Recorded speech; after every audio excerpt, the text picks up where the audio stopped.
On se retrouve donc aujourd'hui pour un petit live débat, talk, discussion avec trois invités de qualité, à savoir Pierre Duchesne de Lamotte, ex-médecin des équipes de France ski nautique et wakeboard de 2017 à 2022, Pilou, Louis Mistodi, membre de l'équipe de France depuis, on va dire 10 ans, un truc comme ça, une dizaine d'années en tout cas, toujours en place, toujours au top.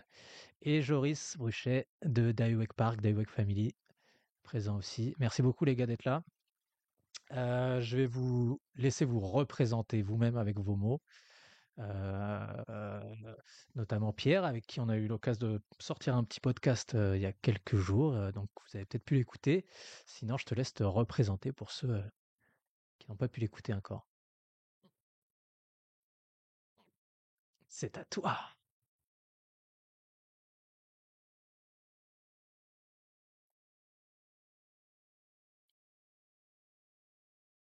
La fédération de 2017 jusqu'à 2022. Que dire de plus? J'ai passé beaucoup de bons moments et j'ai adoré cette période-là. Ça finit un petit peu précocement pour plusieurs raisons. Première raison, il n'a pas souhaité reconduire le projet de performance qu'on avait mis en place pour le moment. Ils avaient d'autres priorités. Et deuxièmement, moi j'avais aussi beaucoup de travail actuellement. Je suis beaucoup en train de faire de la préparation avec d'autres fédérations et avec d'autres sportifs pour les grosses échéances qui arrivent, notamment les Jeux Olympiques. Donc ça m'occupait pas mal de temps. Mes journées sont bien remplies, c'est pour ça qu'à 20h56, je suis encore au centre médical. Voilà, Yes. puis d'être chez moi. Voilà. Bah merci. Hein. On voit que tu es dans ton cabinet, on voit que tu viens de finir les consultes. Merci beaucoup. Et bien de rien, Bravo. avec plaisir. Et encore bravo pour le boulot que tu as fait. Et tu as eu l'occasion de travailler avec notre deuxième invité, l'un de tes athlètes préférés, sans vouloir mettre la pression. De préférence. Pilou. Oui, Mistodi avec la meilleure connexion du monde à Roufiac, bien sûr. Ouais, je sais pas si ça marche très très bien. En tout cas, moi, c'est un peu compliqué là, mettre sur son. On n'a pas encore la fibre, mais bientôt. Bientôt, 56 bientôt. 44. Donc,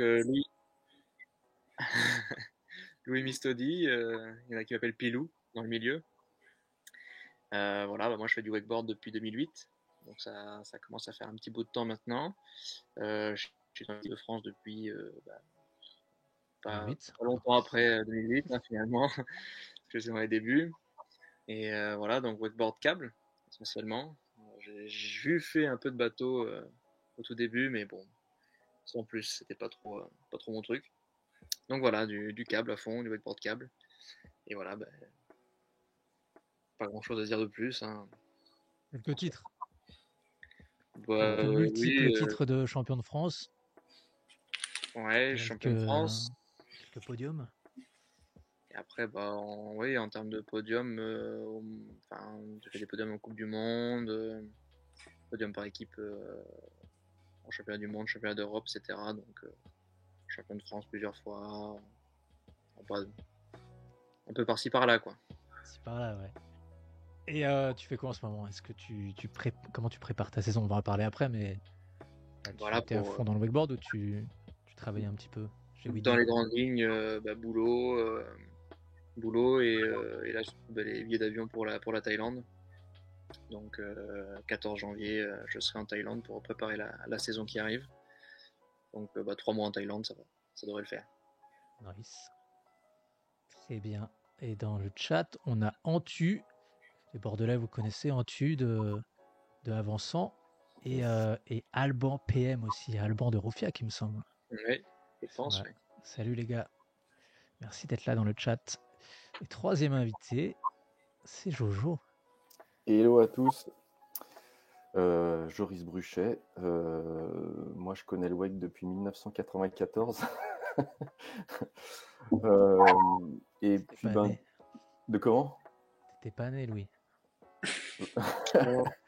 98, moi. Oh, putain, tu vois, comme quoi. Moi, j'ai acheté ma première board en 96. C'était les premières Twin Tip. Mais tu avais encore les pieds. Merde, comment on fait? Comme ça. Il y avait un faki, quoi. Ouais, voilà, un faki, exactement. Et puis moi j'ai principalement ce qui m'a mis au wakeboard, c'est le snowboard parce que je fais beaucoup de snow. Et c'était mon activité de l'été. Et gentiment, ça a remplacé le snowboard au fur et à mesure des années. J'ai quand même eu plein d'interruptions, on va dire, de wake entre-temps parce que j'ai quand même fait pas mal d'études, bossé à l'étranger, etc., qui m'ont pas forcément permis on va dire, de continuer cette passion. Et à partir de 2007, je m'y suis remis. Et en 2015, je voulais monter une association, mais je m'étais pris une porte à l'époque par le câble vers lequel je m'étais présenté pour construire une association. Je me suis dit, je vais faire un groupe Facebook. Et le groupe Facebook a assez bien fonctionné assez rapidement. Et je me suis mis à écrire des articles de blog. Puis j'ai monté une chaîne YouTube. Puis j'ai ouvert un Insta. Puis j'ai ouvert un parc en 2019. Non, d'abord, j'ai créé des camps à l'étranger. Puis j'ai, comment dirais-je, monté un parc en 2019. Et voilà. Et aujourd'hui, j'essaie de tout faire en même temps. Ouais, bravo Joris. Et en plus, ça continue de s'activer par chez toi là. Tu es en train de monter une deuxième ligne, c'est ça? On a vu Ouais, sur les alors là, réseaux. la deuxième ligne est en place. Elle a été montée il y a de ça 2 semaines maintenant. On a reçu une partie des modules. Il faut que j'en répare une autre partie parce que durant le déménagement, il y en a qui se sont éventrés. Bon, voilà, ça va rentrer dans l'ordre. Et puis, pour début de saison, les 2 lignes seront OP, quoi. Donc, c'est cool parce que durant le gros de la saison, on refusait quand même beaucoup de monde et j'aimais pas en termes de com de refuser des personnes pour leur dire que. Ou alors même leur dire qu'on avait une place sur la ligne qu'au bout d'une semaine et demie, quoi. On avait un trop petite capacité pour l'été. Voilà, donc c'est principalement pour ça, quoi. Ok, écoutez les gars, merci beaucoup d'être là. Le sujet du soir, c'est la prépa hivernale. On est en fin de saison. Ça s'est terminé. Si, il y avait encore des contests fin octobre là. Et ça s'est terminé il y a pas très longtemps. Et du coup, pour les gens qui sont pas en équipe de France ou qui sont pas pro rider, il y en a beaucoup pour qui ça s'arrête. Il y en a qui ont la chance de partir à l'étranger ou de skier encore dans le froid sur les parcs qui restent ouverts pour des petites winter sessions. On espère aussi. Toujours très sympa. Et du coup, le grand sujet, c'est de savoir quand même comment se préparer, comment rester en forme et comment reprendre la saison à partir de mars, on va dire, dans les meilleures conditions. C'est pour ça qu'on vous a réunis tous les trois. Donc un expert médical, un expert du ride et un expert global. Hein. Ouais, moi je suis un bon parleur, moi, on va dire ça comme ça. J'observe bien les choses. Voilà. Et en tout cas, quelqu'un qui s'intéresse à ce sujet-là, qui se pose des questions, qui partage ses recherches et ses trouvailles. Donc merci Joris. Et l'idée du coup du truc, il est parti du fait que justement tu as publié plusieurs articles et des vidéos sur ton blog, d'AUWEC Family. Et on peut peut-être commencer par ça. Déjà, pourquoi c'est important pour toi? Et ouais. voilà, dis-nous un peu d'où vient cette volonté. En fait, cette volonté, elle est arrivée assez rapidement après 2017, où je ramenais quand même pas mal de monde dans des camps, et j'observais en fait qu'il y avait malgré tout quelques blessures dès soit le début du camp, soit la fin du camp. Et ça me refaisait penser un peu à mes saisons d'hiver où quand on faisait quand même pas mal de rides intensifs, parce que malgré tout j'ai fait quelques compétitions de snow dans un circuit border cross et tout. En fait, c'était soit la fatigue qui nous avait, soit l'impatience en fait d'aller très vite dans la performance en tout début de session. Et donc j'ai commencé à m'y intéresser. Moi, de manière générale, je veux dire, jamais arrêté la préparation physique, en fait ce qu'on pourrait appeler la préparation physique pour un autre sport. Je me suis toujours entretenu à côté, etc. Enfin voilà, ça c'est mon terme à moi. Et je me suis rendu compte qu'en en parlant aux gens, il y avait vraiment, mais ils n'en avaient vraiment aucune notion. Et en fait, quand aujourd'hui le rider lambda va rider, ben, ne s'échauffe pas, ne s'hydrate pas, n'a pas mangé correctement en amont de tout ça et a aucune, on va dire, connaissance même du nombre de calories qu'elle pourrait griller sur l'eau, etc., en fonction de la saison à laquelle elle va rider. Ouais. Donc, j'ai commencé à chercher, j'ai fait des tests sur moi, donc, parce que tout passe par là.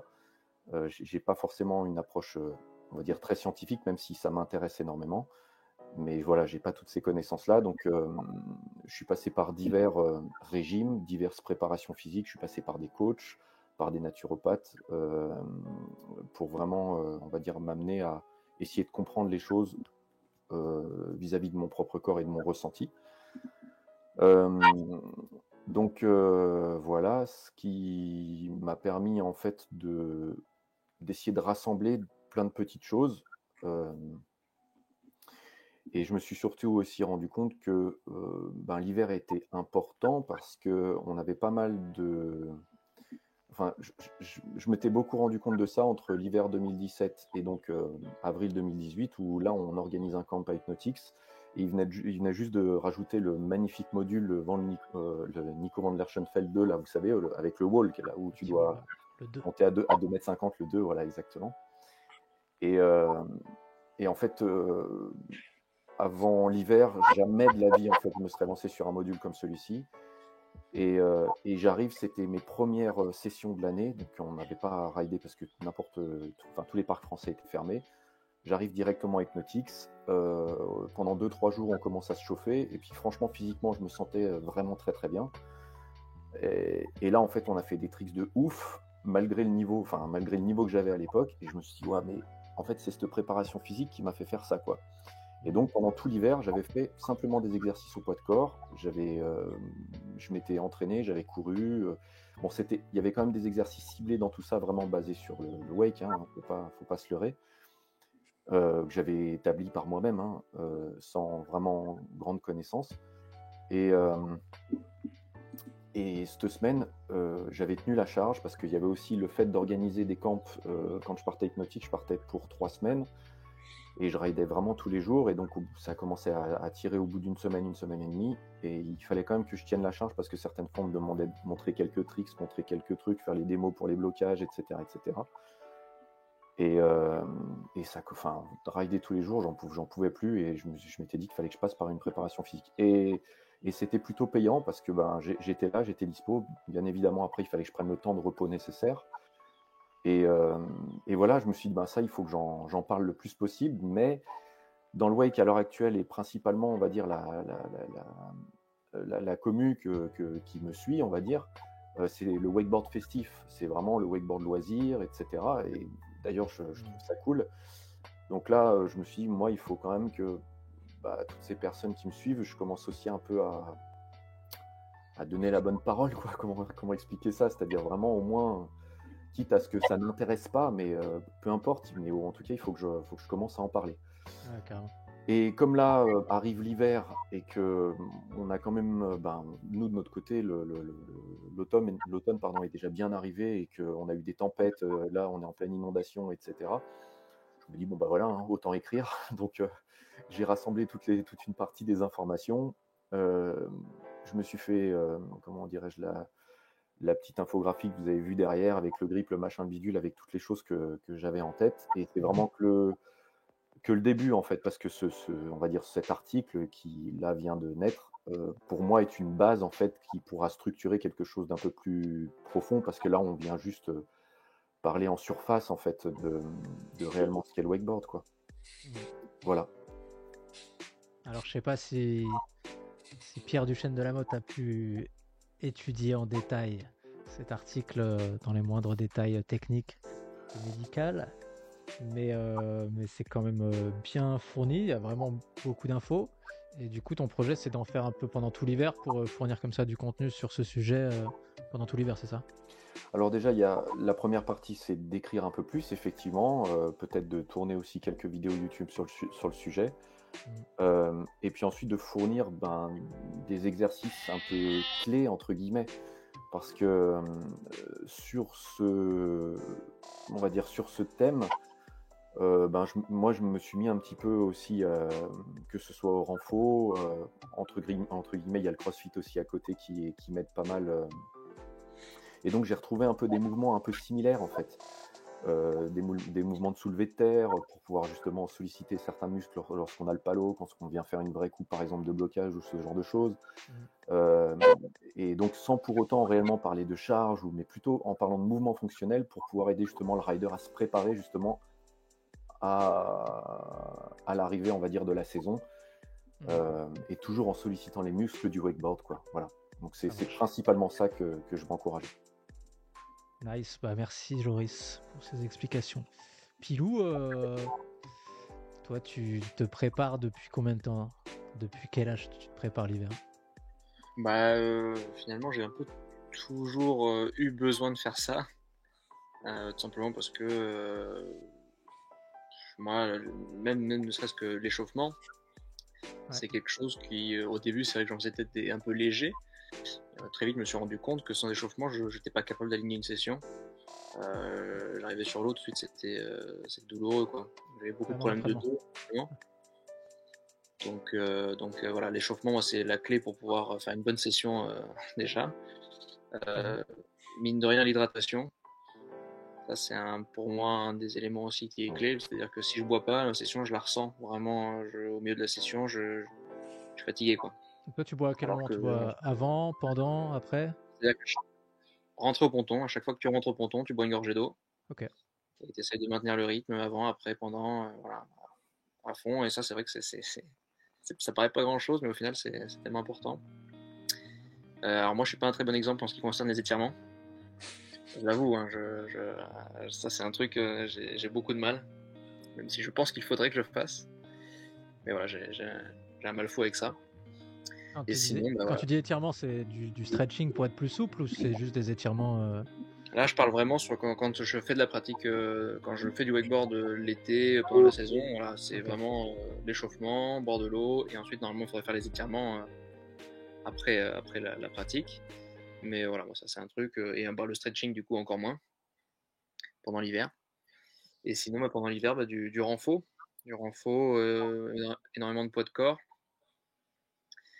Et essayer de maintenir un rythme pour arriver en forme, quoi. Rouleau de massage un peu, Louis? Comment? Rouleau de massage, tu connais un peu les rouleaux de Pareil, massage? ça, c'est pas mon truc. Ok. J'ai juste un tapis de fleurs. C'est avec plein de petites pointes pour la circulation sanguine, etc. C'est vachement bien pour le dos. Enfin, vu que j'ai eu beaucoup de problèmes de dos, c'est vrai que tous ces éléments-là, c'est quelque chose qui m'a fait du bien. Ouais, tu disais que tu avais eu des problèmes de dos. Toi, tu as eu aussi une OP à l'épaule à un moment. Tu Ouais. avais les épaules aussi. Comment tu as réussi à surmonter ça, à revenir au top? Alors déjà, le dos, tout simplement, c'est du renfo. Parce qu'en fait, ce qui s'est passé, c'est que j'ai fait ce qu'on appelle une protrusion discale. C'est-à-dire que j'ai un disque vertébral, en fait, qui s'est un petit peu fait la malle. Et en fait, finalement, le seul remède, c'est déjà du repos dans un premier temps, et ensuite du renfo. Énormément de renfo au niveau du dos, parce que si j'ai pas suffisamment de muscle au niveau du dos, malheureusement, elle reviendra et j'aurai toujours ce problème. Donc il me faut un dos vraiment solide. Et ensuite, une épaule qui était déjà instable. J'ai fait plusieurs subluxations, donc l'épaule gauche. J'ai fait plusieurs subluxations, c'est-à-dire que l'épaule sort et rentre. Et sauf qu'au bout d'un moment, l'épaule elle est sortie, elle n'est pas rentrée. Donc il y a plusieurs histoires, hein. Il y en a qui disent que si j'avais eu plus de muscles, ça aurait pu ne pas sauter. D'autres qui disent que ça aurait dû sauter dans tous les cas, parce que en fonction des morphologies. Bon là on a mis du coup sur les conseils avisés de Pierre, qui m'a tout de suite pris en charge. On a tout de suite pu prendre le problème directement à la racine, donc opération. Une luxation de l'épaule, c'est un procédé qui est un peu long quand même, mais qui, s'il est bien fait, finalement, n'engendre que très peu de séquelles. Donc moi, juste les séquelles que j'ai, c'est une mobilité qui n'est pas forcément complète. C'est-à-dire qu'il me reste encore quelques degrés à gagner, mais qui, malheureusement, je pense que je ne les gagnerai jamais. Mais c'est pas du tout handicapant. Enfin, moi, que j'ai une épaule ou pas en vrac, pour l'instant, je le sens pas plus que ça. Juste bon, sur les blinds en switch par exemple, c'est un peu plus dur parce que voilà, j'ai un peu un manque de mobilité, j'ai un déficit musculaire aussi. Donc l'ensemble de plein de choses qui font que voilà, c'est un peu plus dur pour moi. Mais sinon, l'épaule, voilà, hein, pareil, c'était du renfort à fond. Et j'ai eu la chance de pouvoir aller au CERS, Cap-Breton. J'ai pu faire une rééducation vraiment sur 3 semaines, faire vraiment une réathlétisation même à ce moment-là, qui était vraiment corsée et qui était très très bonne et qui m'a permis de revenir sur l'eau en fait plus tôt que prévu et de partir justement en compète. Donc partir en championnat d'Europe, première compète, j'avais 1 mois de ride et au final quand c'était en 2020-21. Ouais. C'était les Europes en Allemagne. Ouais. Et au final, en finale, je tente un peu le tout pour aller chercher une première ou une deuxième place, mais au final, je fais 4e. Mais compte tenu de l'année où j'ai repris le WEC en juillet et que la compète était en fin août, plutôt septembre, c'était pour moi c'était une bonne perf, donc on était content et on avait fait un bon boulot avec Pierre. On était quand même vraiment content de ce qu'on a fait. La belle équipe. Ouais, il est là le Pierrot. Bien sûr qu'il est là. Nice. Et alors petit tips, le dos, comment tu le muscles toi? Là par exemple, j'ai des exercices à faire qu'on a pu voir avec Pierre, parce que je suis allé le voir il n'y a pas si longtemps que ça. On a fait des petits tests d'effort avec Marc Sourtry, le kiné, qui travaille avec Pierre main dans la main. C'est un très bon kiné. Il ne faut pas hésiter à aller voir, lui aussi. Et donc on a des exercices pour en fait tester la musculature de mon dos, pour savoir si mon dos était suffisamment fort, endurant. On a pu voir que en fait j'avais un dos qui était très correct du coup, mais que j'avais quelques petits déficits, notamment sur l'impulsion, en gros le pic d'effort dès le départ en fait, pour avoir le dos vraiment gainé dès le départ. De quoi? L'explosivité un peu? L'explosivité, c'est exactement le mot que je cherchais. Okay. Et donc j'ai des exercices à faire, exercices lombaires que je pense que tout le monde connaît, où en fait on est allongé avec le buste dans le vide. Et en fait on se relève tout simplement, soit à charge sans des poids ou avec des poids. Mais ça c'est un exercice de base qui moi du coup sera très important pour moi. Et après bien sûr il y en a plein d'autres, mais ça c'est un des plus importants que je dois faire en ce moment. Okay. Tu veux dire avec du poids sur les jambes pour relever juste le buste, ça? Non, tu tiens. Alors non, là, voilà. C'est vraiment léger hein, comme type de poids que tu peux tenir avec les bras. Nice. Tac. Et l'avis du médecin sur cette préparation de Louis Mistodi, puisque t'es son référent officiel. C'est toi qui as le droit de lui mettre des fessées si ça se passe pas bien, c'est ça? Tu t'étires pas? Après les étirements, il paraît que c'est bon. Un super message d'ailleurs sur le live, j'ai vu sur le chat. Ah oui, il y a Antu qui dit. Antu, il a balancé, putain. On voit, c'est pas ton fort, Louis, des étirements. Je dis pas ça parce qu'on n'en a pas fait au stage. Oups. C'était un stage technique. Ouais, c'est ça. Et je l'ai dit à la fin du stage que c'était pas mon fort de toute façon. Écoute, si tu veux mon avis, il y a eu plein de sujets, donc forcément plein de sujets amènent plein de réponses, mais on va rester déjà focus sur l'histoire du dos, et pas spécifiquement que le dos de Louis, mais on va dire le dos du wakeboarder. Globalement, pour faire très simple, pour être bon au wakeboard, il y a une composante essentielle, c'est qu'on doit être capable de rester dans une même position sans solliciter ses muscles, mais en étant capable de rester à une traction, et puis tout d'un coup pouvoir être capable de manière rapide et explosive de solliciter tous ses muscles, des jambes jusqu'au bout des mains, pour pouvoir faire un trick. Donc pour ça, il faut être extrêmement puissant pour tenir debout, donc pour résister à la gravité sur l'eau, contre une force de pression qui est celle que l'eau te remet en échange, et être capable derrière de développer ta force max dans l'étirement de tes fibres très rapidement pour faire un trick. Et donc en fait, c'est super difficile. et 99% des wakeboarders, ils s'entraînent en faisant du wakeboard. Donc, globalement, tu passes du temps sur l'eau, tu développes des compétences techniques, tu développes ta masse musculaire sur l'eau, mais tu dois passer beaucoup de temps pour faire ça parce que tu ne la développes pas efficacement en faisant aucun travail spécifique. Donc, il y a des moments où il y a des déficits qui s'installent sans que tu t'en rendes compte. Et puis, tu fais tes tricks, tu en fais peut-être des nouveaux, tu les fais de manière plus difficile, tu fais des choses plus performantes au fur et à mesure du temps. Et puis, ces déficits, ils restent et c'est là où tu te blesses. Je rentre même pas dans plutôt l'hygiène de vie du sportif. À partir du moment où tu passes plus de 2 heures sur l'eau de manière régulière, tu dois avoir une certaine hygiène sportive qui te permet de résister. C'est-à-dire amener un peu de carburant, boire, manger, préparer un peu ton cœur à l'action pour éviter d'être mauvais sur l'eau ou de mourir sur l'eau. Et puis, tu dois préparer un petit peu tes muscles, donc au moins les activer, les échauffer pour qu'ils soient capables de libérer de la ressource énergétique. Ça, je le mets de côté. Pour moi, c'est un basique, un fondamental. On y reviendra s'il faut. Maintenant, quand on revient sur le dos, solliciter le dos en wakeboard, c'est 90% d'extension. Il y a très peu de flexion. Il y a de la flexion pour de l'impulsion et encore, on sollicite plutôt les membres inférieurs, donc les chaînes basses. Et ensuite, les impulsions, elles se font tout le temps en extension, quasiment tout le temps. Et donc, l'idée, c'est d'évaluer sur ton dos ta capacité de force de tes muscles extenseurs, et notamment les muscles lombaires. La grande pathologie du wakeboard, c'est le mal de dos, et notamment le mal du bas du dos, ce qu'on appelle la lombalgie, parce que c'est les muscles lombaires et les vertèbres lombaires qui font mal. Donc, quand Louis te dit on a évalué, ce qu'on fait nous, on fait des bilans, on fait plein de bilans différents, plein de choses, mais on fait surtout un bilan de force maximale qu'on appelle un bilan isocinétique.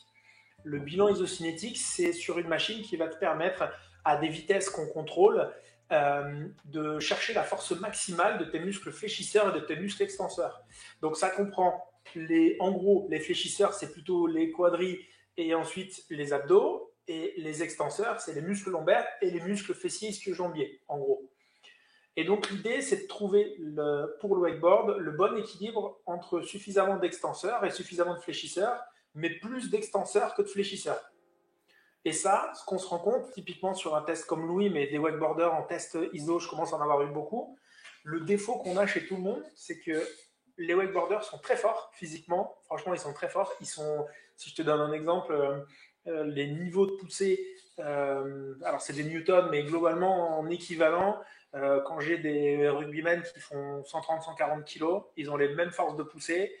Quand j'ai des haltérophiles qui font 100, 110, 120 kg, ils ont globalement les mêmes formes de poussée. Qu'on soit Louis, qu'on soit vraiment skinny ou pas, enfin qu'on soit des mecs très fins, en wakeboard, on développe énormément la puissance sans s'en rendre compte. Par contre, il y a des secteurs où quand on devrait pousser, être capable de me faire un truc comme ça, et bien il y a des secteurs où on fait hop, comme ça, et puis ensuite on monte d'un coup, et puis ensuite on fait la courbe correcte. Donc il y a des endroits où on n'est pas du tout capable d'exploiter sa musculature. Et notamment, pour la plupart des wakeboarders, dès qu'on sollicite les muscles lombaires sans tricher avec les ischio-jambiers et les fessiers, on est super faible.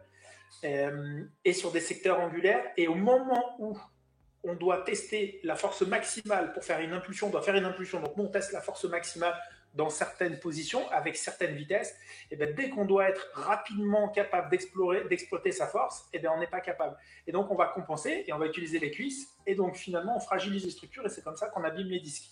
Parce qu'on leur met beaucoup de pression, alors que la force musculaire n'est pas active à 100%. Et donc l'objectif, c'est de travailler sur ce genre de déficit. Et franchement, je n'ai pas vu un wakeboarder qui a eu mal au dos, à qui j'ai fait une évaluation et qui n'avait pas la même chose, exactement. Je dis wakeboarder, mais j'évalue aussi ceux du ski nautique. Globalement, l'écrasement lombaire, il se fait entre L4, L5 et S1, donc les deux derniers disques lombaires, et tout le monde souffre de cette zone-là. Il y en a qui font, comme Louis, de la discopathie, donc qui abîment le disque se déchire un peu, mais le liquide du disque n'arrive pas à sortir parce qu'il est retenu par les ligaments, et donc ça ne fait pas de hernie discale, et il y en a qui font de la hernie discale. C'est marrant, j'aurais cru que c'était dû plus au... C'est marrant, j'aurais cru que le mal de dos, en vrai, c'était plus dû aux impacts, et toi, en fait, tu dis que c'est plus La traction. à la traction, En fait, juste au décollage. L'impact compte, mais si tu veux, l'impact, c'est quasi instantané. Il y en a qui se déchirent à l'impact. C'est-à-dire quand tu as l'impact où tu fais quelque chose que tu n'as pas l'habitude, où tu prends une mauvaise impulsion, à l'impact, tu as des forces de résistance qui sont différentes de celles que tu as d'habitude. Il y a certains modules, certaines réceptes sur modules où tu peux un petit peu pas avoir ton équilibre habituel, donc tes sensations ne sont pas les mêmes et les contractions musculaires ne sont pas les mêmes. Mais quand le disque se déchire, c'est parce qu'il n'arrive pas à supporter la traction de bas en haut que tu lui mets et la résistance que te fait ta planche et l'eau de haut en bas. Donc les forces, elles s'emmagasinent à un endroit. Ton seul moyen d'éviter ça, c'est d'être suffisamment musclé et de faire en sorte que ton dos il respecte bien ses courbures et qu'il répartisse l'énergie. Et en fait, il est censé répartir l'énergie. Le disque est censé bouger d'une certaine manière pour répartir l'énergie envers toutes les structures. Quand tu n'as pas assez de masse musculaire, tu crées une surcharge à une zone et c'est le disque qui emmagasine et c'est comme ça qu'il pète. Quand tu as un gros accident, plutôt sur de la récepte, tu casses quelque chose, tu peux casser le disque, tu peux déchirer le disque, tu peux aussi casser une vertèbre. Il y a alors il y a certains wakeboarders qui font des fractures vertébrales sur les réceptions. Ça arrive. C'est sûr, l'énergie, elle s'emmagasine à une zone vraiment, mais la discopathie, la lombalgie du sportif, c'est plutôt un truc qui est un peu chronique. C'est la faiblesse avec l'usure. Ok. Je fais juste un petit coucou dans le chat à Cédric et à Juliette qui nous disent bonjour. Salut les petits potes. Et petite question, Pierre, est-ce que ça peut être, comment dirais-je, je veux dire, compensé par le fait d'avoir une bonne position sur ton wake? Parce que, tu vois, moi, par exemple, je vois souvent, tu sais, au câble, à des personnes à qui tu apprends, ils ont une mauvaise position, donc on leur corrige leur posture, etc., pour avoir une chaîne postérieure bien, on va dire, bien plus axée, on va dire, sur leur board. Alors, moi, je me doute de toute façon que, tu vois, comme c'est des primo-accédants, on va dire, au wakeboard, ils n'ont pas forcément la chaîne musculaire, on va dire, adéquate tout de suite. Mais est-ce que du coup, le mieux, c'est de leur conseiller de se muscler le plus tôt possible, ou alors vraiment déjà d'avoir cette position, c'est déjà une bonne chose, quoi? Alors, forcément, il y a des postures qui sont plus écologiques sur un wakeboard. L'idée, c'est que tu as certaines positions qui vont être plus économes sur l'utilisation de tes muscles. Donc forcément, il y a des postures, quand on n'est pas très musclé, qui sont meilleures. Et notamment, on va dire, quand les gens débutent plutôt le wakeboard, ils ont plutôt tendance à se courber, à aller chercher l'équilibre très bas, à plier un peu les jambes, et puis à pas du tout utiliser la puissance et la traction du câble. On a plutôt tendance à avoir envie de résister et mettre de la force dans les bras et baisser le centre de gravité. Donc, quand tu fais ça, finalement, tes muscles extenseurs, ils sont jamais actifs. Tu es à fond en train de tendre les fléchisseurs et tu es en train d'épuiser les muscles des cuisses. Et puis, au bout d'un moment, tu n'as plus de force dans tes muscles des cuisses. Et du coup, c'est chevilles-pieds qui essayent de prendre parce que, comme ça, enfermé dans une boute où souvent au début, les straps, enfin les pads et tout, et ben, c'est là où le trauma et là où tu te blesses, tu fais les blessures des débutants. Qui sont plutôt du bas du corps d'ailleurs. Ou alors le gros trauma, je chute, je fais une quart et je bloque et je me fais une douleur plutôt traumatique, mais la blessure du débutant est plutôt sur le bas du corps. La blessure du rider plutôt confirmée est plutôt sur le haut du corps parce que c'est la sursollicitation ou l'overuse. Mais effectivement, tu as des postures qu'il faut enseigner tout de suite pour que les gens ils comprennent déjà pour le plaisir. C'est-à-dire que toi, ce que tu veux, c'est que les primo-accédants, on va dire, ils aient envie de revenir. Et ils ont envie de revenir parce qu'au départ, si ce n'est pas des grands sportifs, ils vont se muscler en faisant du wakeboard. Donc c'est normal, ils auront tous, au début, ils ont tous des courbatures, etc. Mais pour ressentir le plaisir de la glisse, il faut un peu d'extension. Donc effectivement, ta posture est importante et elle peut limiter certaines blessures. Ça, c'est certain. Mais par contre, tu ne compenseras pas le mal de dos. Je pense que c'est pas possible de compenser le mal de dos par une bonne posture. Tout ce que tu peux, c'est éviter d'user. Tiens, la photo que tu mets, c'est intéressant. C'est post-luxation, c'est après la luxation et la chirurgie donc de la butée de Louis pour éviter les luxations. Post-rééduc, on avait fait donc la réathlée, on avait fait la rééduc, on avait fait tout ça. Et puis, objectif, c'était de recalibrer la fonction neuromotrice pour que le cerveau donne les bonnes fonctions, si tu veux, aux muscles. Et donc, ça s'appelle la thérapie de reprogrammation neuromotrice. L'objectif, c'était de lui faire gagner de l'amplitude. Ça, c'est pareil, c'est post-blessure à Roufiac, Post-réduc, pour le réathlétiser plus vite, c'est du renforcement avec des BFR. Donc, c'est des bandes qui permettent de réduire le flux sanguin et donc de faire en sorte que quand tu fais un effort comme ça qui a l'air de rien, ou quand tu montes ou descends les escaliers, vu l'obstruction du flux artériel qu'on met, tu as l'impression de faire un effort extrêmement intense. Intéressant. Voilà. J'ai l'impression que tu as des cuisseaux un peu plus dodus que ça maintenant, quand même, mon petit Louis. Ça m'a l'air un peu fin, là. C'était la puberté. On voit que c'était en pause. Ben, là, ça devait être juin, je pense. Ouais, on comme doit être ça. en juin. Donc On doit être en juin. ça faisait 8 mois. 8 Ouais. mois sans wake déjà. Avec. Ça va. Au final, tu es encore à peu près. Bah oui, parce que justement, je suis passé par le CERS. Mhm. Mais voilà, 3 semaines, ça rattrape pas 8 mois, quoi.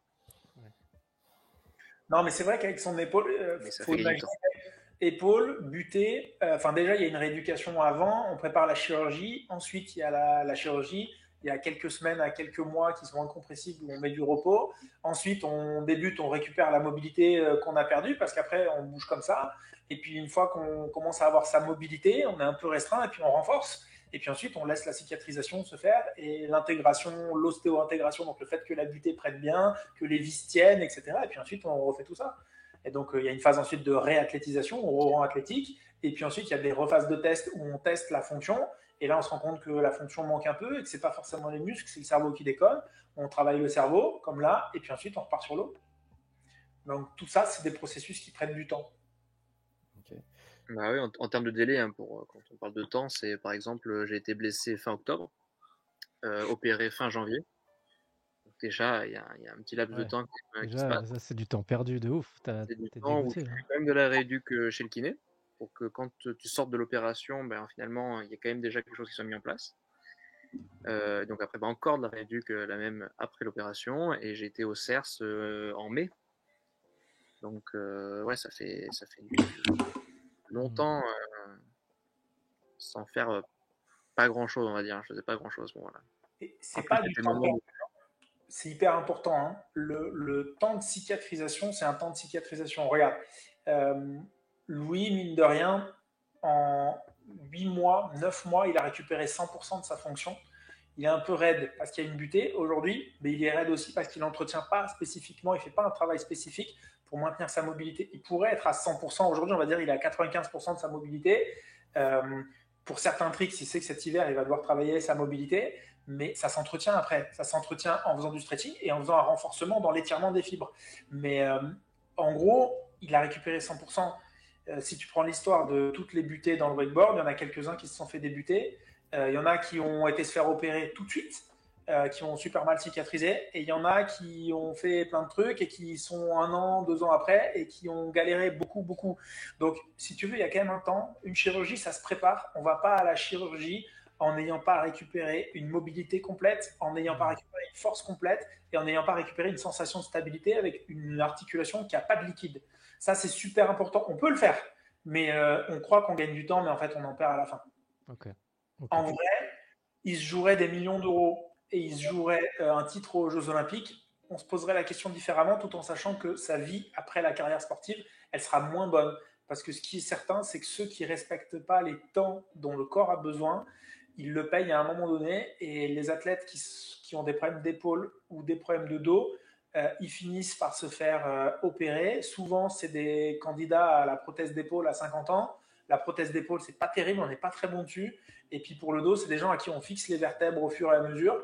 Et pour le coup, bah, c'est moins bien l'après-carrière comme ça. Donc je pense qu'il faut se poser les bonnes questions quand on a une blessure. Et ce qui est sûr et certain, c'est qu'en wakeboard, la blessure, elle peut arriver facilement parce que c'est traumatique, parce que ça va vite. C'est un sport à haute cinétique, on appelle ça. Et ensuite, c'est un sport qui est violent, c'est un sport extrême. Donc, c'est un sport difficile. Mais à côté de ça, la plupart des gens, ils se blessent parce qu'ils ne sont pas prêts pour faire l'activité qu'ils font. Il faut être honnête, c'est le sujet qui nous amène là. Ouais.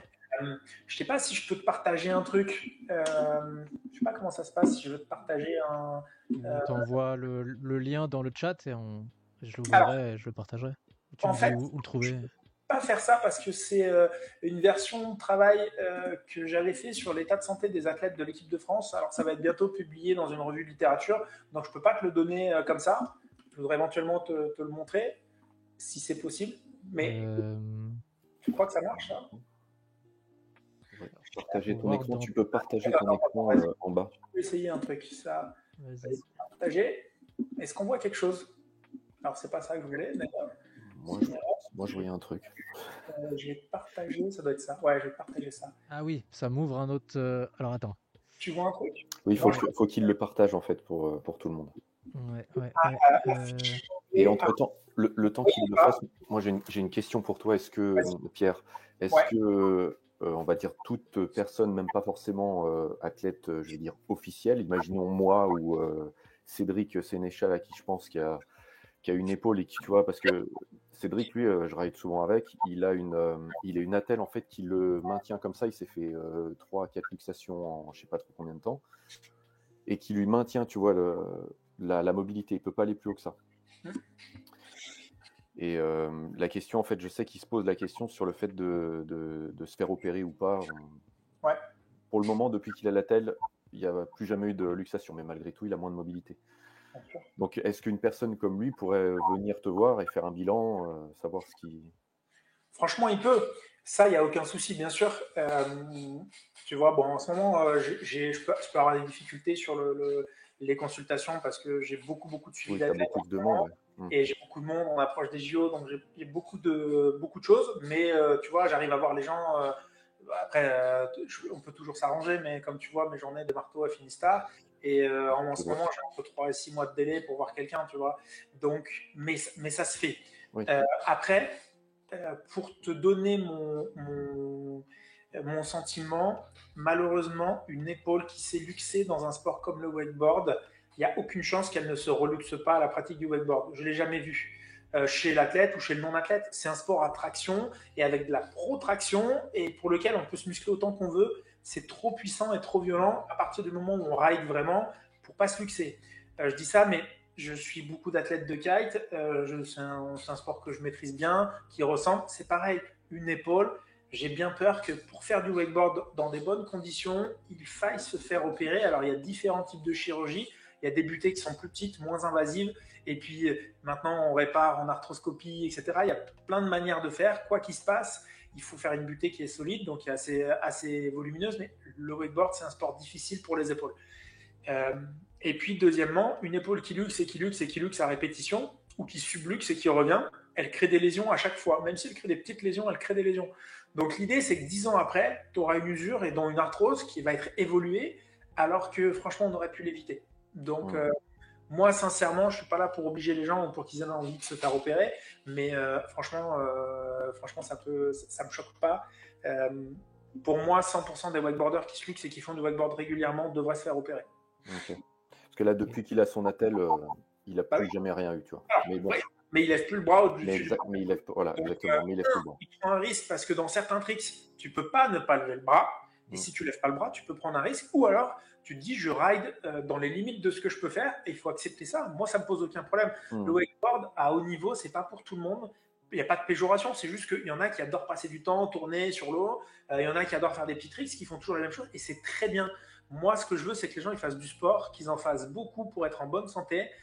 Et je veux qu'ils se sentent bien dans leur pratique. Si ton ami il se dit franchement moi je fais ça et je suis content, je passe du temps sur le câble, je passe du temps sur l'eau, je brûle des calories et en même temps je protège mon cœur et j'active mes muscles, moi ça me va très très bien. Ouais, Cédric dans le chat du coup c'est de lui qu'on parlait, qui disait j'ai un chirurgien qui m'a donc déconseillé l'opération pour la luxation de l'épaule à cause des risques de récidive. Etc. Donc merci Joris, t'as relayé. Il dit aujourd'hui je ride avec la super attelle nylon qui me maintient le coude proche du corps mais qui intensifie des tendinites du coude. Zéro luxation depuis l'attelle. Il y a Roland Lehmann qui dit aussi merci pour cette intervention très biomédicale. Par contre, que penser du biopsychosocial? Alors là, je laisse aux experts. Après, j'avais un élément à rajouter sur la récidive après l'opération. Si tu fais une butée de bancarte, t'as pas de récidive. Hein. Ou alors, il faut vraiment casser la butée. Ouais. Parce qu'il y a plusieurs types de chirurgie. Hein. Donc, pour un rider de wakeboard, c'est sûr qu'il faut faire une butée de bancarte. Donc, c'est facile. En fait, on met un gros truc. Quoi. On prend un bout d'os, on coupe et on visse avec 2 vis. Le truc, c'est vraiment c'est une vraie butée. Quoi. Ouais. Donc, Et, oui. C'est au garage que tu passes, quoi. C'est plus sur la table de chirurgie, quoi. C'est un moyeu. Roland qui continue à demander du coup dans le chat, étirement versus travail excentrique de fin d'amplitude versus pale rails. Je sais pas ce que c'est. Alors, on répond aux premières Du gain de questions. mobilité. Première question, biopsychosociale. C'est une vraie question très importante. Si on se ramène sur la partie prépa d'hiver, je pense qu'on travaille on améliore son cerveau et on améliore sa psyché et on améliore son mental pendant l'hiver. Ça, c'est très important. Si on doit intégrer dans la préparation quelque chose, c'est pendant l'hiver. Après, en saison, on travaille ses fondamentaux, on entretient ses routines, on fait plein de choses, mais la prépa mentale, la prépa neurologique et travailler le psychique, ça doit se faire aussi dans la saison off. Ça, c'est super important. Et dans ce que tu dis, c'est vrai, la partie plutôt psychosociale, pour parler aux gens, en gros, dans notre modèle, on va dire, médical, en tout cas notre modèle de santé aujourd'hui, on est très sur la mécanique du corps et la médecine, en gros, plutôt traditionnelle. L'idée, c'est quand même de se dire que pour que le corps aille bien, il faut que l'esprit aille bien, il faut qu'on aille bien dans sa vie. Aller bien dans sa vie, voilà, ça veut dire plein de choses différentes pour plein de gens, mais ça veut dire forcément on a plus de risques de se blesser quand on a perdu un membre de sa famille et qu'on va rider, quand on n'est pas bien, quand on s'est engueulé avec sa nana ou avec son mec, quand on n'est pas heureux parce que... Enfin, voilà, donc ça c'est des choses qui sont importantes. Quand on va pas bien, c'est évident qu'on prend plus de risques, et donc ça c'est des choses qu'il faut prendre en compte. Quand on s'est blessé, il y a un traumatisme qui peut induire un stress post-traumatique, qui est le stress des cellules, qui est le stress psychologique, qui est le stress de la reprise sportive, donc qui peut être le stress mécanique. Donc c'est hyper important. Donc tout ça, c'est des notions qui sont totalement vraies. C'est plus dur à développer comme ça, et puis c'est plutôt super personnalisé. C'est des choses qui sont difficiles à dire pour tout le monde. Renforcer le corps, on peut le faire pour tout le monde. Parler de la partie plutôt psychosociale, c'est plus dur de manière non individualisée. Mais tu as raison, c'est un truc auquel il faut penser, et c'est très important. Ça marche. Merci Pierrot. Et la deuxième question, en gros, assouplissement versus renforcement excentrique, pour moi, il n'y a pas versus, c'est la combinaison des deux. Un mec, je le dis à chaque fois, et surtout pour le dos, ça marche à 100%, toutes les études du monde le prouvent. Un sportif qui fait une activité régulière, qui est raide, il se blesse. Un sportif qui fait une activité physique régulière, qui n'est pas musclé, il se blesse. Un sportif musclé, souple, ne se blesse pas, sauf gros trauma. D'accord ? Ça, c'est une constante. Donc, si vous voulez faire des trucs intelligents, il faut apprendre à vous assouplir, donc faire du stretching dans un objectif de gagner de l'amplitude. Mais si je vous rends élastique et que je tire sur l'élastique et qu'à aucun moment je permets à l'élastique de revenir à sa position, quand vous aurez besoin de tirer dessus, il va mettre du temps à revenir. Et donc le renforcement excentrique, donc c'est le fait de renforcer la fibre dans l'étirement, c'est super important parce qu'on va fabriquer une fibre qui est déformable et qui est capable de se contracter dans l'étirement et dans le relâchement, donc de revenir plus vite et donc de répondre mieux en dépensant moins d'énergie. Donc ça, c'est super important. Pour moi, les deux vont ensemble. D'accord. Merci Pierre. C'est très clair en tout cas. Merci pour les explications. Alors, moi, ça dépend parce que c'est vrai que quand je suis en saison de wake, en général, je diminue la préparation physique. C'est vrai que c'est toujours un sujet un peu d'essayer de toujours associer le boulot, la prépa, le wake. C'est vraiment toujours un peu délicat. Après, sinon, c'est 2 à 3 séances de sport par semaine. En moyenne, une séance de sport, c'est 1 heure. J'essaie de faire court parce que... 1 heure entre Quand tu 40... dis de sport, c'est tu rides 2 à 3 fois par semaine en saison? Non. L'hiver, les séances de sport, du coup. Ah, et, voilà. Et sinon, en saison, malheureusement, je ride pas tant que ça au final. Je ride pas tant que ça parce que voilà, le boulot, ces aléas qui font que mes sessions sont timées. Par exemple, à la sortie du boulot, j'ai entre 40 minutes et 1 heure de ride. Donc voilà, ça dépend en fait. Ça dépend mais tu rides tous les jours, on va dire 40 minutes tous les jours, c'est ça? Non, Un petit même pas peu, tous les quoi. jours. Non. Ok. Là, sur le mois de septembre, je raidais peut-être 2-3 fois par semaine, quoi. Ok. C'est pas. Bon, ça, c'est dû au fait aussi que tu rentres plus dans la vie active. Quand tu étais encore étudiant, tu raidais combien de fois par semaine, tu veux dire? Un peu plus? Ça dépend.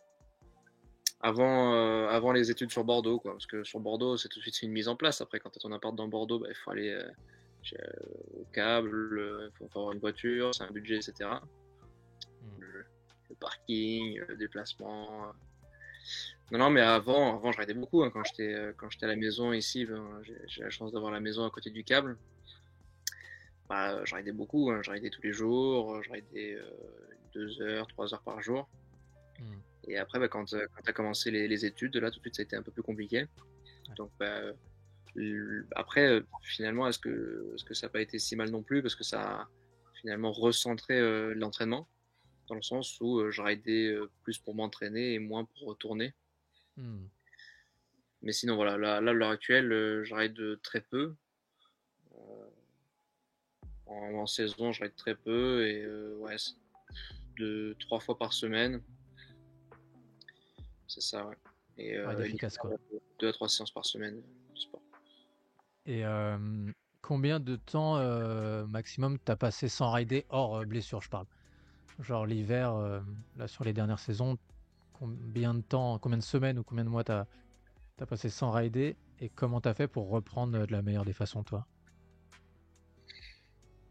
Bah, au final, je m'en pense pas trop mal parce que quand même, toutes les dernières années, quand j'étais pas blessé, eh ben, on partait en Turquie ou en Thaïlande. Mhm.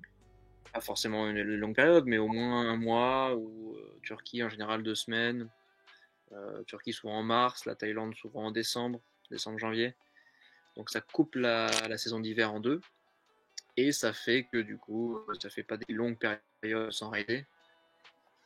Voilà, et puis j'ai la chance moi, de pouvoir faire du wake l'hiver si je veux faire du wake. Ouais, t'arrives quand même à Donc, faire 2-3 tours de temps en temps. Le câble, il est. ouais.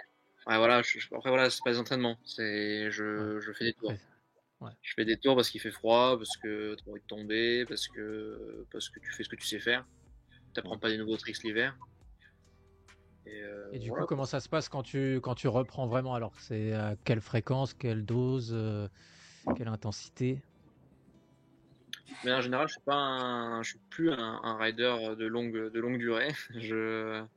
Les sessions les plus longues que je peux faire, ce sera 1h30, 2 heures.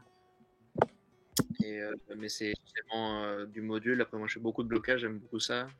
Donc, forcément, en termes de physique, bah, ça t'oblige à faire des sessions plus courtes. Mhm. Donc, là, je pense Ok. qu'en Thaïlande, j'aurai une bonne fréquence de ride. Tous les jours, par exemple. Je pense que je m'accorderai un jour de pause par semaine.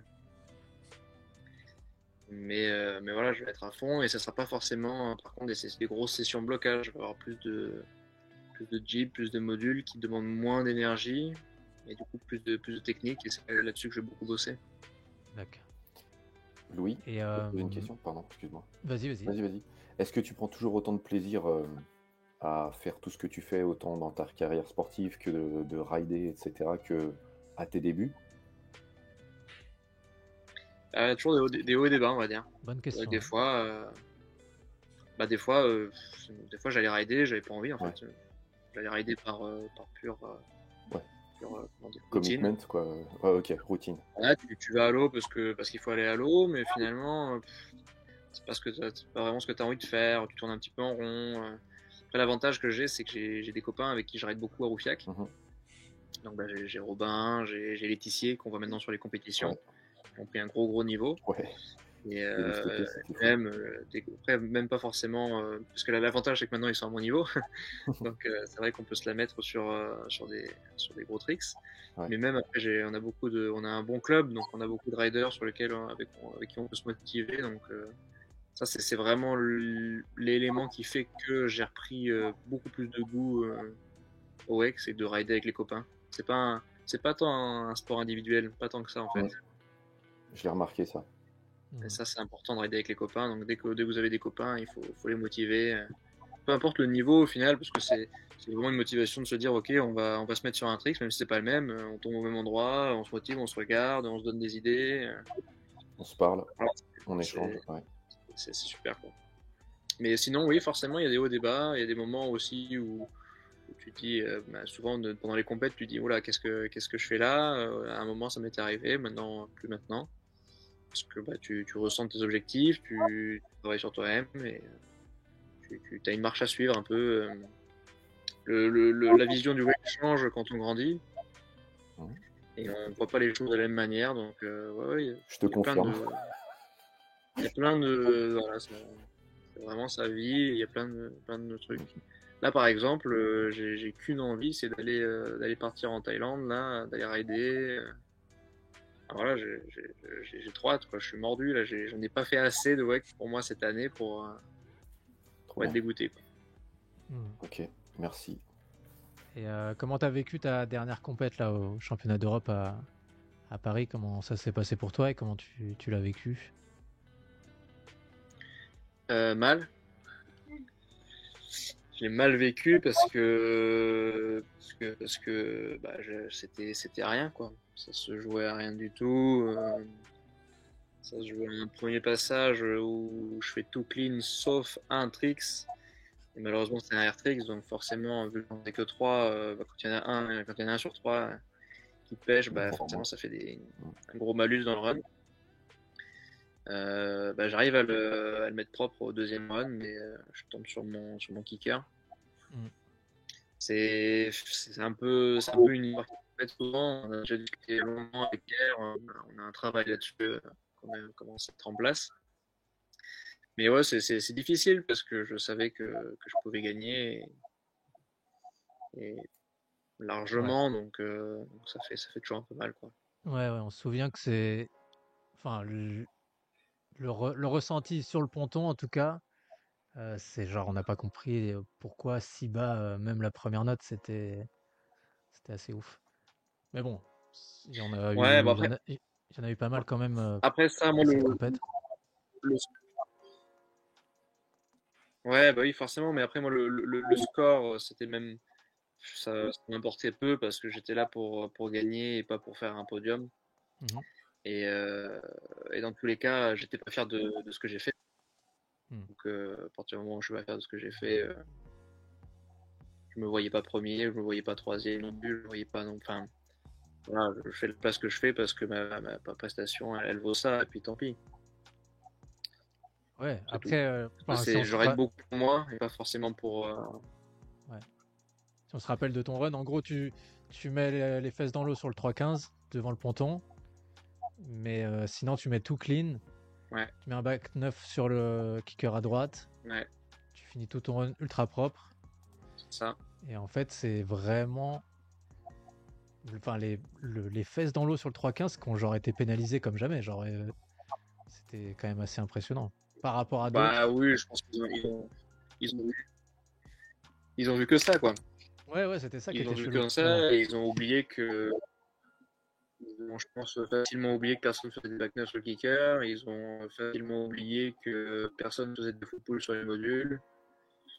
Enfin, le cul dans l'eau, il a un peu fait oublier pas mal de choses, quoi. Ouais, c'est ouf. C'était ouf. Bref, ok. Donc ouais, tu l'as vécu difficile en termes de résultats parce qu'au final, c'était. Enfin, je veux dire, toi, en termes de perf, c'était quand même pas mal. Là, c'était plus quand même au niveau de l'appréciation des juges qui était un peu décevante. Ouais. Bah, non, c'est pas mal en perf parce que je suis pas allé au bout. Parce que, enfin, pour moi, c'est pas ce que j'attendais, pas ce que je voulais. J'étais dans ma tête, je pensais être prêt. Donc voilà, c'est toujours un peu difficile, mais en fait, ce qui est dur, c'est d'y croire. C'est ça qui fait mal. Si tu pars et que tu gagnes comme ça sur un coup de chance, ou alors que tu gagnes parce que voilà, sans vraiment y réfléchir, ça va. Mais quand tu y crois et que tu le veux, que tu te bats pour ça et que ça marche pas, c'est là que c'est dur, quoi. Ouais. Et du coup, tu as un objectif pour 2024? La question. Bien sûr, oui. Bah là c'est l'objectif monde. Hein. toute façon, pour moi, c'est l'année où il faut le faire, quoi. Objectif C'est l'année où il faut champion le du... faire. enfin, Avec Pierre, podium. on va mettre en place que non, top 1. Moi, il faut chercher le mieux de Ouais, toute tu peux façon. pas aller Top. plus haut avant d'aller taper le sommet. Ça marche. Ok. Et Il du coup, faut aller chercher le mieux possible. C'est pas pareil. ça marche. Du coup, t'as un projet, tu le construis, j'imagine, un petit peu avec Pierre notamment, avec son Ouais, entourage à on met en place Roufiac, avec... Trop bien. Ouais, bah, je sais presque ce que j'ai à faire, donc bah, j'ai plus qu'à bosser autour de ça. Hein. Bah, on te le souhaite, hein. On sera là pour t'encourager, ma gueule. Il y a Lisa Traverso dans le chat qui nous dit bonsoir à tous, je suis préparatrice physique dans le wakeboard. Est-ce qu'on peut lui envoyer un... Enfin, il est déjà 1h23. Bah écoute Lisa, si tu veux intervenir peut-être dans le chat, n'hésite pas. Je pense que ça va être compliqué, on est déjà 1h30. Faire intervenir, je peux t'envoyer un lien, mais ça va être peut-être un peu... Mais n'hésite pas en tout cas à poser des questions dans le chat ou à intervenir sur des sujets qui te parlent et à nous dire aussi où est-ce qu'on peut aller trouver peut-être tes infos, tes coordonnées et faire un peu ta pub aussi si tu veux, avec grand plaisir. Du coup, ok, Louis, objectif 2024, top 1, Fortnite, nouvelle skin, tout ce qu'il faut, ok. Et comment, sans dévoiler ta prépa et tout, est-ce que tu peux nous donner le sommaire, le squelette de ton plan d'attaque? Il est très simple. L'avantage, c'est qu'on a on sait quand, on sait où, déjà à l'avance. Donc ça, c'est un réel avantage pour les euros. On sait à peu près ce qui a pêché là sur cet événement-là, mais sur ceux d'avant aussi. Donc, on a vraiment toutes les cordes, de la guitare et plus qu'à l'accorder, quoi. Bonne chance, William, on est avec toi. Dac. J'avais une question pour Pierre. Pierre, Joris. Pardon. Ah oui, pardon. Je savais pas si on m'entendait ou pas. Question, c'était quel type en fait de préparation physique tu recommandes pour n'importe quel, on va dire, wakeboarder, s'il y avait quelque chose de lambda à faire, tu vois, pour le wakeboarder standard, on va dire ça comme ça, mais qui a envie de s'entretenir pendant l'hiver, quelles sont tes préconisations?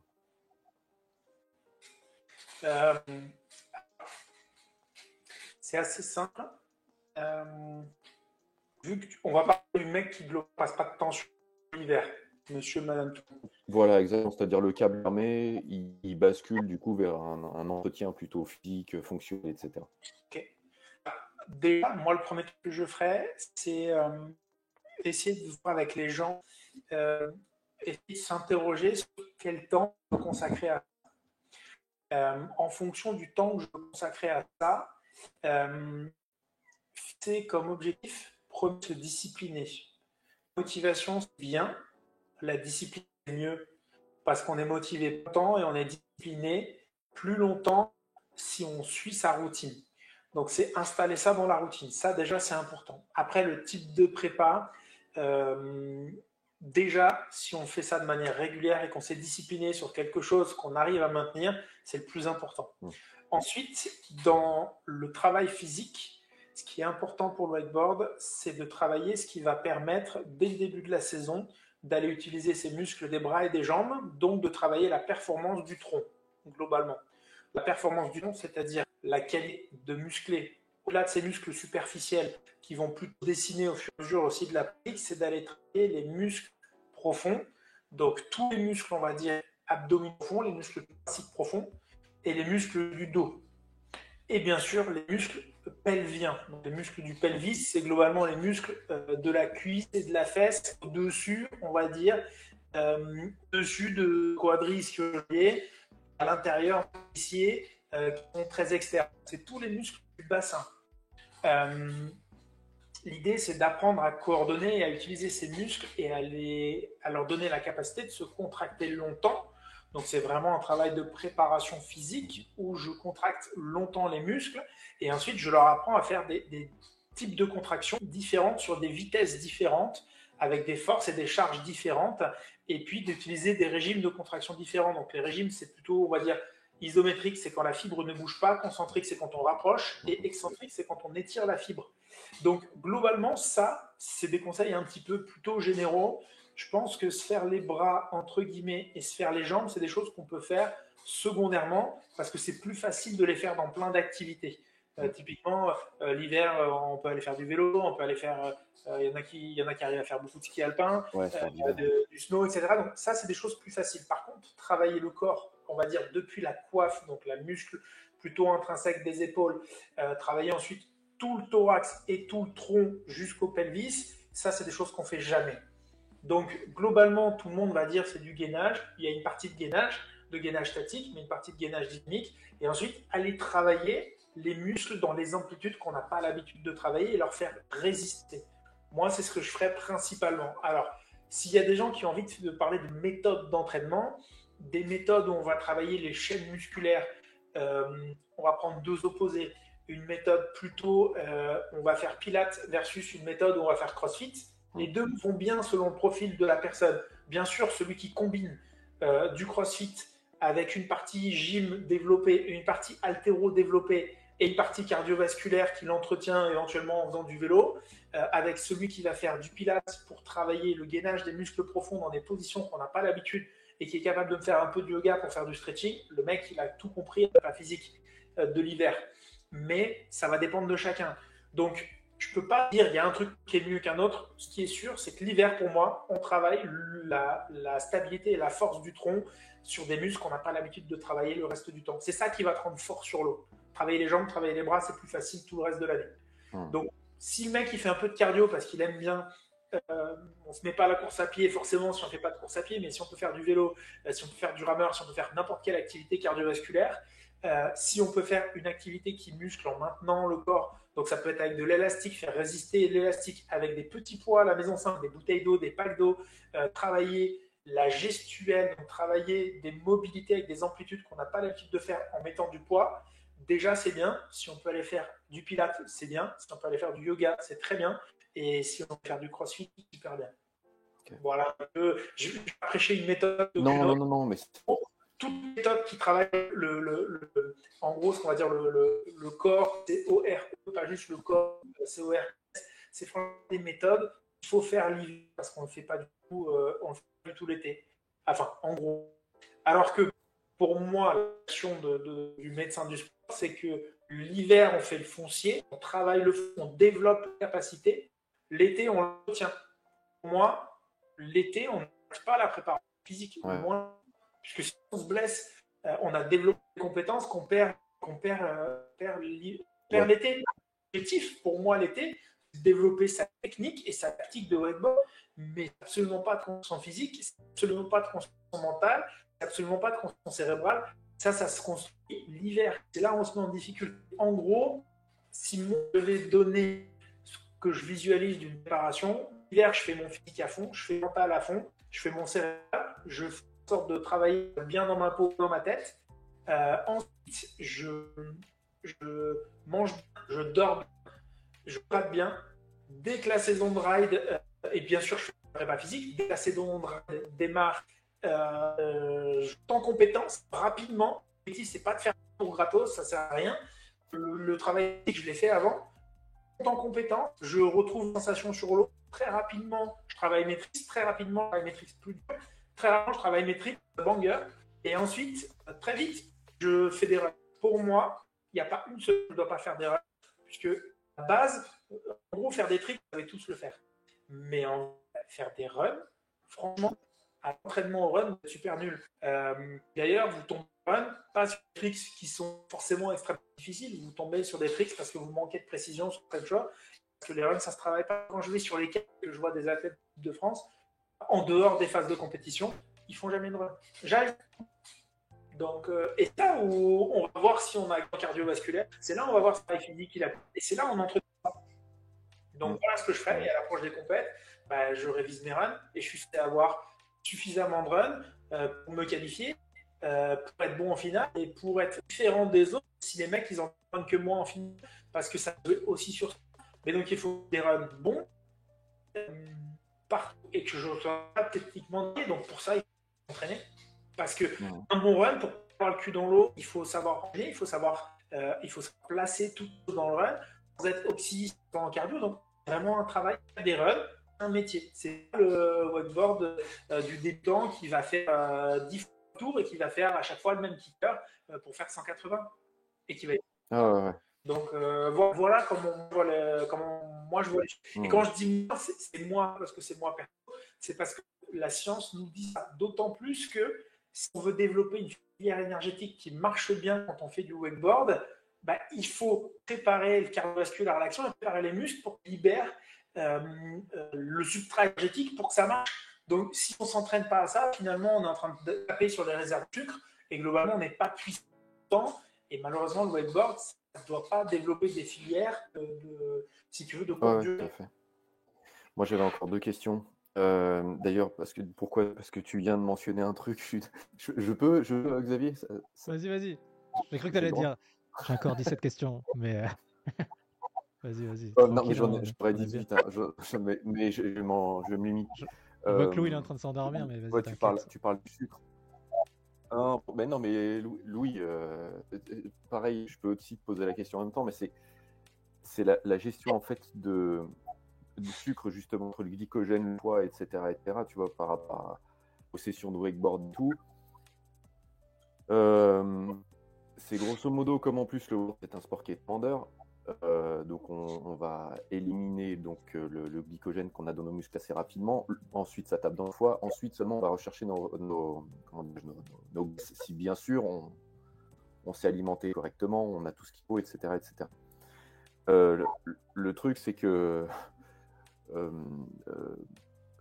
j'ai remarqué, et ça c'est moi, c'est qu'à un certain moment, on va dire au niveau du ride, je commence même à perdre la précision sur l'eau. Tu vois ce que je veux dire? Donc ça, pour moi, c'est mes premiers signaux de fatigue, etc. Et je sais qu'il faut que je sorte, il faut que je peut-être me réhydrate, réalimente correctement.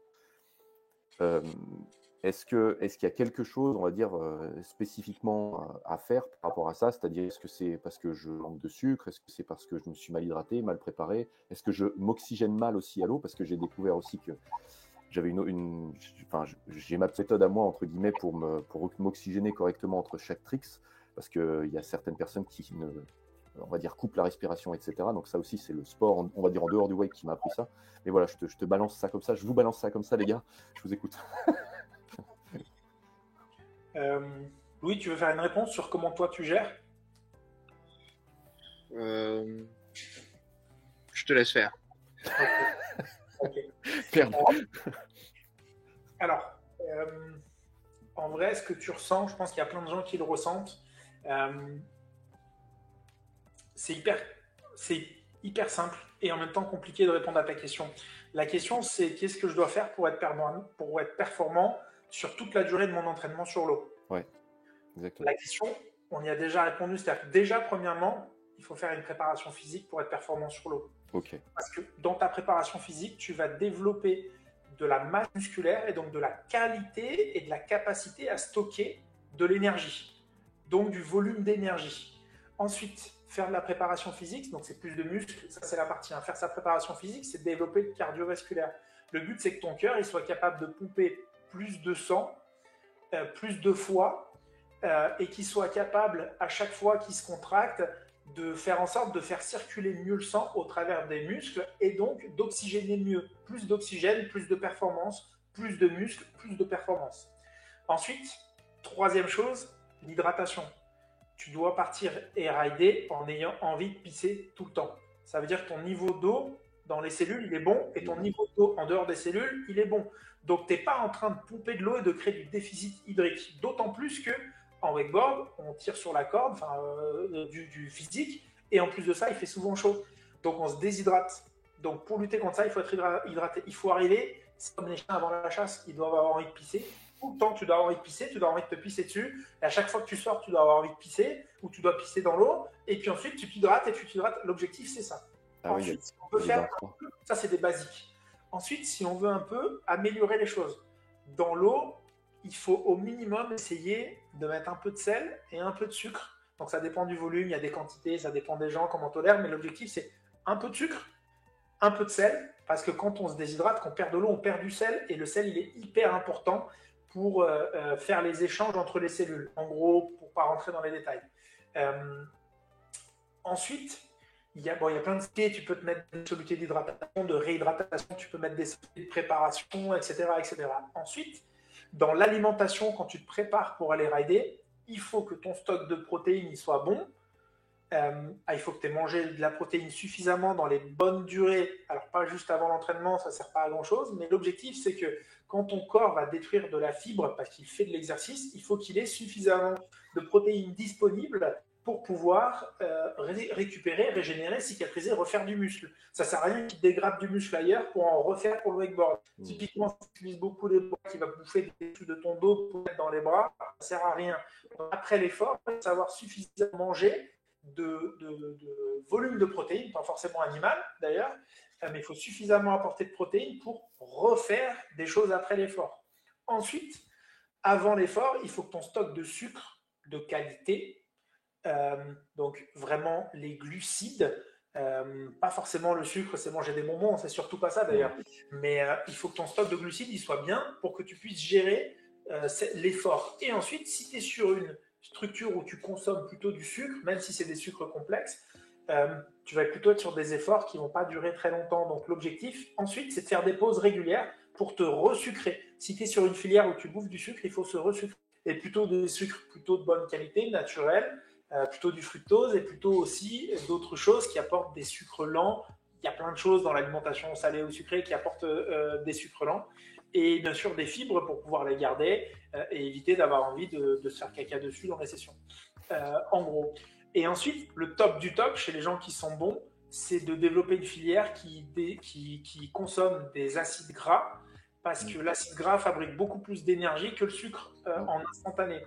Mais pour développer une filière qui brûle des graisses, il faut être capable d'avoir échauffé son cardiovasculaire et son musculaire pendant un certain temps avant l'effort et avec une certaine activité cardiaque et une certaine fréquence. Donc globalement, il faut que tu aies fait une vraie prépa cardiovasculaire ou un vrai échauffement qui dure bien 30 à 45 minutes à une intensité modérée à forte pour que ta filière se mette en route et que tu puisses l'utiliser en wakeboard.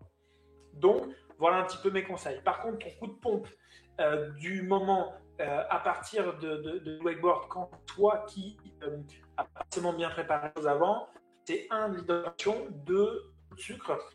Je suis plutôt tendance à, moi j'aime bien la demi-banane ou la banane, ce genre de choses. J'aime bien les fruits secs. J'aime bien globalement le sucre du fructose. Si tu as besoin d'un sucre que tu ne vas pas consommer trop vite tout de suite, prends une banane plutôt pas trop mûre. Et ça, c'est facile. Tu veux un petit peu de type de sucre, tu prends ta banane, tu l'écrases un petit peu sur un pain qui est plutôt un pain blanc, et tu as de quoi manger une collation qui est super qualitative. Une collation qui est super qualitative pour t'apporter du sucre, par exemple. Ok. Dans le chat, il y a de Reynald 31 qui dit j'arrive tard. Bonsoir à vous trois. Et il y a Ardos87 qui dit très belle moustache Pilou. Et il y a Roland qui dit je suis preneur de l'avis de Pierre par rapport à la chirurgie dans la lésion du LCA. Ouais, j'avais vu la demande avant et du coup il a remis sa question, donc c'était pas trop le sujet, mais pour être très simple, wakeboard, kite on va dire, snowboard, c'est des sports où il y a du pivot et où il y a de la contrainte importante. Je n'ai jamais vu des gens tenir la durée sans arthrose et réussir à faire du pivot sans une chirurgie, une ligaplastie du croisant dans ce cas. Pour être très simple. Maintenant, je rentre dans la contrainte de quand, comment, etc., quel type de chirurgie. Ça dépend de comment LCA, ça dépend de plein de choses. Mais globalement, pour moi, sans orthoplastie, je pense que la carrière de haut niveau en wakeboard va être difficile. Maintenant, si on parle de haut niveau, si on ne fait pas de préparation physique en plus, si on ne fait pas d'autres sports à côté, à faire du wakeboard de manière régulière, croisée antérieure, c'est difficile. 100% des kiteboarders de l'équipe de France, de toutes les disciplines, 100% ont eu une chirurgie du ligament croisé antérieur. Putain, Ah ouais, quand même. c'est rare. Et Ok. tout à l'heure, bon là je suis sur ton site. Tout à l'heure, Pilou, t'as parlé d'un truc, ça m'a fait penser à quelque chose. Ah, ou c'est la question de Joris. Je sais pas si vous avez vu ça. C'est un sujet aussi intéressant. C'est la dépression chez les sportifs. Ils en parlent pas mal en ce moment, je trouve. La parole, elle se libère un petit peu. Et il y a une vidéo qui est sortie de Dirty Habits. Dedans, il y a Tommy Swan et Ryan Peacock aussi. Il y a plusieurs wakeboarders. Il y a aussi un wake skater, je crois. Et ils abordent le sujet de la dépression dans les sports extrêmes. Et c'était assez intéressant. Je me demandais si ce sujet-là, il était. Bon, là, ça rentre peut-être pas directement dans le sujet, mais comme la préparation, c'est à la fois physique et mentale, Quand même, on sait que, c'est mental, ouais. ouais, que c'est hyper important et qu'il y a des. Enfin, je sais pas si vous l'avez vu, en tout cas, voilà, elle est sur YouTube, la vidéo. Ça s'appelle We Need to Talk. Et en gros, je vois, je savais pas trop, mais des mecs comme Ryan Peacock et tout, ils sont passés par des états un peu chauds, quoi. Donc là, en gros, ils interviewent des kiteboarders, enfin des kitesurfers et quelques riders. Il y a Ryan Peacock. Et ouais, elle est bien faite la vidéo. Mais en tout cas, ils abordent ce sujet-là tranquillement et c'était pas mal. Voilà, pour ceux que ça intéresse en tout cas. Mais quoi, la santé mentale, on en parle maintenant, mais c'est super important. En fait, déjà, de base, dans le monde en général, dans la vie normale, non sportive, il y a quand même beaucoup de gens qui ont des difficultés mentales et donc on a du mal à en parler. C'est plus facile dans le monde du travail parce qu'on peut aller chez le médecin et faire un arrêt de travail, mais c'est beaucoup plus difficile dans le monde du sport. Mais il y a déjà une considération que tente, c'est que dans le sport, donc globalement de haut niveau, déjà, c'est dur de gagner sa vie en faisant le sport. Donc déjà, ça amène à une contrainte qui est difficile, c'est-à-dire qu'il faut gagner, ensuite, bah, il faut se préparer, il faut tout ça, et pour pouvoir se préparer, bah, il faut gagner, parce que si tu ne gagnes pas, tu ne gagnes pas d'argent, et à l'inverse, les États, ils ne sont pas très bons pour financer ça. Donc ouais, c'est un sujet qui est vraiment important, ça fait partie des choses. Moi, j'ai beaucoup de discussions avec mes athlètes. Franchement, on a vraiment, des fois, on a des surprises. On parle de ça, mais il y a plein de sujets. Le harcèlement sexuel dans le monde du sport, ça touche beaucoup, même le monde du wakeboard. C'est hyper intéressant. Ça, c'est des sujets vraiment qu'il faut développer en hiver et sur lesquels il faut travailler. Il y a une structure adaptée pour aider là-dedans. Et il faut savoir prendre ça en main. Quand on n'est pas bien rider, c'est impossible. On soit un sportif loisir du dimanche, un sportif de haut niveau, pendant l'hiver, il faut régler les difficultés psychologiques qu'on a parce que c'est comme tout le monde. On est comme tout le monde. Tout le monde a des problèmes psychologiques, tout le monde a des problèmes avec sa femme, avec son copain, avec sa fille, avec son beau, avec sa fédé, avec son. Donc, toutes les fêtes, pas les mêmes choses, les mêmes problèmes avec le même sportif. Et puis, il y a des jours où on est bien, des jours où on n'est pas bien. Et la santé mentale, c'est super important et ça se prépare. Ouais, carrément. Euh, Ok, bah écoute, moi je m'étais noté d'autres petites questions. Est-ce qu'il y a d'autres questions dans le chat là? Je regarde juste. Non, on a fait un peu le tour. Oui, déjà Euh, 20h, 2h30. Ouais, Tu vois, 22h30, hein, on t'avais s'est pas raison. ennuyé. Moi, je voulais savoir justement, comment rider là, quand on part en Thaïlande l'hiver. Genre, comment tu gères ton truc? En short. Donc, ça s'adresse un peu à tout le monde, mais genre, là, typiquement, on a trop envie de rider. C'est à Wake Park, c'est la folie. Si tu restes quand tu pars en Thaïlande, tu restes plusieurs semaines, voire plusieurs mois. Euh, Comment tu fais, selon toi, Pierre, je pense plutôt d'abord, pour gérer l'effort, l'envie, la passion, et pas s'envoyer direct. Alors, moi, je pense que Louis peut répondre en priorité puisque c'est lui le premier concerné pour le coup là. Ouais, Comment tu je, vas gérer, sans dévoiler le secret de fabrication, mais comment tu Les vas gérer priorités. les prochains mois? bah, alors, ça regroupe énormément de tout ce qu'on a dit jusqu'à présent. Mais déjà, quand on arrive en Thaïlande, c'est pas sauter sur tous les tricks qui passent, dans le sens où, première corde, faut y aller tranquillou, quoi. Faut vraiment monter en puissance au fur et à mesure des vagues. Parce que sinon, on est trop vite, trop fort. Généralement, c'est comme ça qu'on blesse. Je vais commencer tranquillou, hein. Donc là, on fait 2 semaines à Tawek Park. Donc ça va être parfait. Je vais pouvoir me mettre en mesure et garder cette routine de d'échauffement, hydratation. Pourquoi pas monter un petit peu de skiing, mais bon, ça serait pas mal. Mais voilà, moi, garder mes petits exercices du dos, continuer à faire, à refaire, parce que c'est vraiment routine en fait. Le bien-être et le fait d'être toujours en forme, de rester en forme, ça passe par là. Et voilà, donc c'est vraiment la clé, c'est déjà de vraiment doucement en danse parce que quand on a généralement en Thaïlande ou n'importe quel pays chaud, on peut tout faire tout de suite. Il faut savoir se doser, il faut savoir se gérer, il faut petit à petit. Et puis moi, pour moi, c'est un élément essentiel. Et s'écouter, écouter son. Ah, ah, c'est ça. Si. On n'a pas entendu la fin, mais t'inquiète. Ok, On non. l'a bien compris. Ouais, Merci. voilà. Merci, Pilou. Ok, bah merci les gars. Franchement, je pense qu'on a bien fait le tour de la question. Il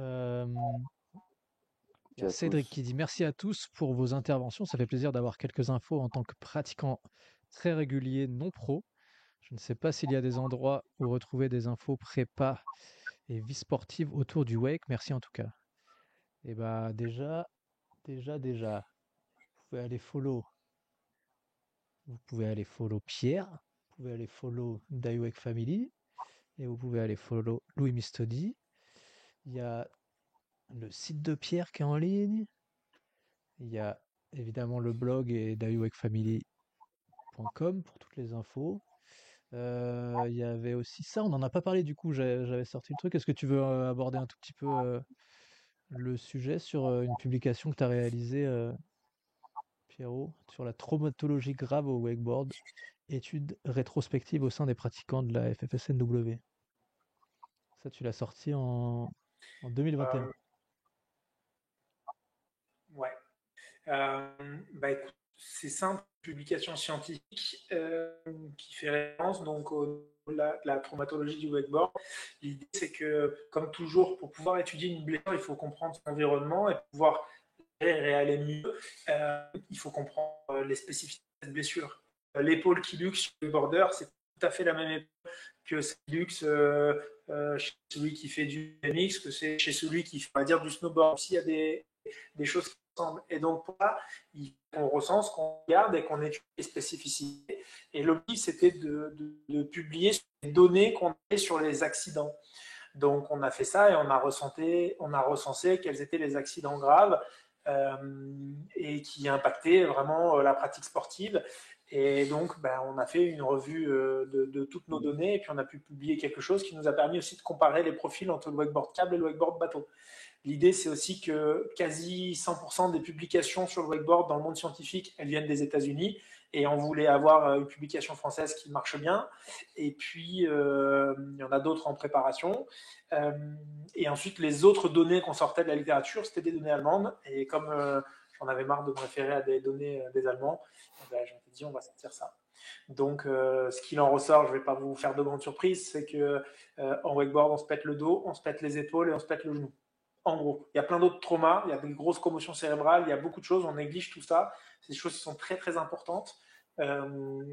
Mais globalement, si vous devez retenir 4 choses, c'est qu'on doit se préparer le dos, on doit se préparer les épaules, on doit se préparer les genoux, parce qu'on se pète ça en wakeboard, en câble et en bateau, il y a des choses un peu différentes. Et ensuite, la commotion cérébrale, c'est un vrai sujet dans le wakeboard parce qu'on prend beaucoup de chocs. Et quand on dit commotion cérébrale, c'est pas que le gros trauma en rugby où le mec il est paraplégique derrière, c'est aussi toutes les fois où vous prenez des chocs et votre cerveau il tape la boîte crânienne, elle tape aussi et donc ça laisse des blessures. Et puis c'est des blessures que vous pouvez payer assez vite, soit assez vite parce que on perd une qualité ou des fonctions se diminuent, ou avec le temps, le cerveau fonctionne moins bien, où il y a des petites zones de cerveau qui meurent, et donc les commotions cérébrales, ça se charge correctement, ça prend du temps. Et donc il faut pouvoir se dire, j'ai un peu la lumière qui s'éteint, forcément une commotion cérébrale, donc il faut que je me prenne en charge comme ça. Voilà un petit peu les choses. Vous pouvez aller la lire.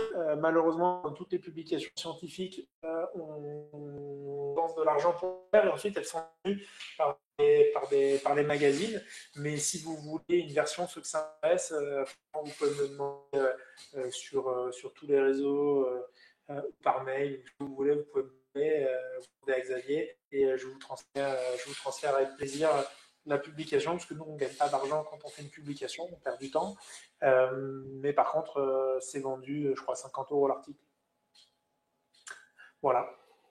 Bravo. Nice. Ok. Merci Pierre. Moi, Bravo encore pour tout ton boulot. Du coup, pour répondre juste aussi à la question de Cédric, il y a donc Lisa qui nous a rejoint dans le chat. Donc son site c'est coretrainingstudio.com.